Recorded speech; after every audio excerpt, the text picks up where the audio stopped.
எல்லாருக்கும் வணக்கம். நான் டாக்டர் கார்த்திகேயன். போன வீடியோல நான் கேட்ட கேள்வி தான் இந்த இலையை காமிச்சு கேட்ட பாத்தீங்களா, ஒரு செடியை காமிச்சு அந்த செடி என்ன செடின்னு கேட்டிருந்தேன். நிறைய பேர் சிறியானங்கை, பெரியானங்கை, நிலவேம்பு இதெல்லாம் சொல்லியிருந்தீங்க. நிலவேம்பு தான் கரெக்ட் தான் நீங்க சொன்னது. சிறியானங்கை, பெரியானங்கை 2 வகைகள் உண்டு. இதோட ஆங்கில பேரு ஆண்ட்ரோகாஃபிஸ் பானிகுலேட்டா. நிலவேம்பு நல்ல கசப்பு சுவை உடையது. இதோட இலையும் தண்டும் ஆனா நல்ல மருத்துவ குணங்கள் வாய்ந்தது. 2 முதல் 3 அடி வரை இந்த செடி வளரும். உங்களுக்கு அந்த செடியோட தண்டு பகுதியை தொட்டு பார்த்தீங்கன்னாலே அப்படியே ஒரு ஸ்கொயர் மாதிரி இருக்குங்க. பொதுவாக வட்ட வடிவத்தில் தானே இருக்கும் தண்டு பகுதி எல்லாமே. ஆனால் இந்த செடியோட தண்டு பகுதி வந்து உங்களுக்கு நல்ல ஸ்கொயர் மாதிரி இருக்கும். நிறைய பேர் கண்டுபிடிச்சிட்டீங்க. அந்த இலைகள்லாம் மிளகாய் செடியோட இலைகள் மாதிரியே இருக்கும். ஆனால் அது நிலவேம்பு இலைகள். வட மாநிலங்கள்ல மகாட்டிகா, அதாவது கசப்பின் அரசன். ஆயுர்வேதத்துல காலமேகா.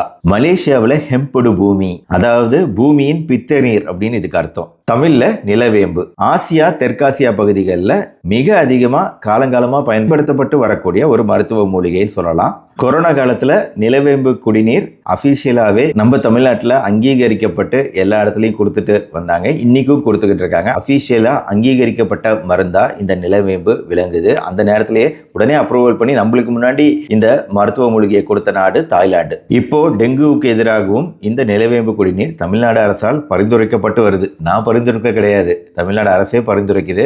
நிலவேம்பு குடிநீர் அப்படிங்கிறது இந்த மாதிரி காய்ச்சலுக்கு மட்டும் இல்லைங்க, புற்றுநோய் தடுக்கக்கூடியதா இருக்கு. டயபெட்டிஸ்க்கு அருமையான மருந்து. பாம்புக்கும் கீரிக்கும் சண்டை வந்து பாம்பை கடித்து கொன்ற பின் கீரி பிள்ளை இந்த செடியில புரண்டு எழுந்து தன்னோட புண்களை ஆற்றிக்கொள்ளும் அப்படின்னு ஒரு பரவலான நம்பிக்கை உண்டு. வீடுகளோட வேலியில சிறியானங்கைய வளர்த்து வந்தாலும் பாம்பு எட்டி பார்க்காது அப்படின்னு பறவை உண்டு.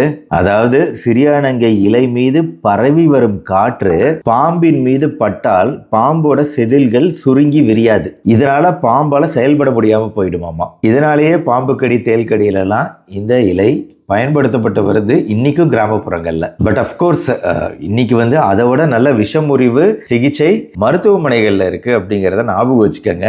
டைரக்டாவே வந்து பாம்போட விஷத்தை உடனடியா நியூட்ரலைஸ் செய்யக்கூடிய ஆன்டிடாக்சின், ஆன்டிவினம் நம்ம கிட்ட இருக்கு. சிறியானங்கையின் இலை மற்றும் வேறு பகுதிகள் மருத்துவ நன்மை கொண்டவை. அந்த காலத்துல வேட்டைக்கு செல்லும் வேடர்கள் சிறியானங்கை செடியின் வேற அப்படியே பல்லுல கடிச்சுக்கிட்டே அப்படியே வேட்டைக்கு போவாங்க.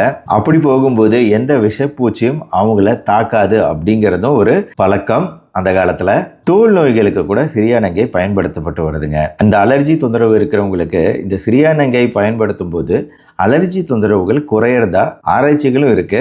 1911 கார்ட்டர் அப்படிங்கிறவர் இதோட வேதி பண்புகள் என்ன அப்படிங்கிறத கண்டுபிடிச்சாரு. இவர் தான் வந்து நிலவேம்புல இருந்து ஆண்ட்ராகிரஃபோலைடு அப்படிங்கிற அந்த கசப்பு தன்மை கொடுக்கக்கூடிய விஷயத்தை பிரித்து காமிச்சாரு.